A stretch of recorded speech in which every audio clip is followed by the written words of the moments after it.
دیکھیں، اس میں کوئی شک نہیں ہے کہ ہماری ساری پریشانیاں صرف ایک دعا کی دوری پر ہیں، اور وہ دعا قبول ہونے کی سب سے بڑی گھڑی اب ہمارے دروازے پر دستک دے رہی ہے۔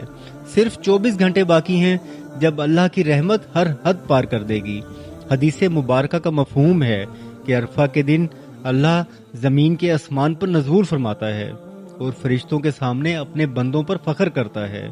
عرفہ کے دن اللہ سب سے زیادہ لوگوں کو آگ سے بچاتا ہے۔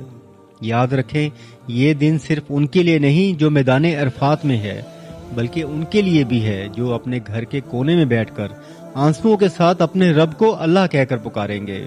عصر سے مغرب تک کا وہ وقت قسمت پلٹنے کا وقت ہے۔ میری گزارش ہے کہ اس دن سکون سے بیٹھ کر ایک فہرست بنا لیں، وہ سب دکھ جو آپ نے کسی کو نہیں بتائے اپنے اللہ کو بتائیں۔ کل کا سورج آپ کی مغفرت اور نئی امید کا سورج ہوگا۔ کیا آپ میرے ساتھ مل کر اس بار برکتیں سمیٹیں گے، یا اللہ لکھ کر اپنی طلب کا اظہار کریں؟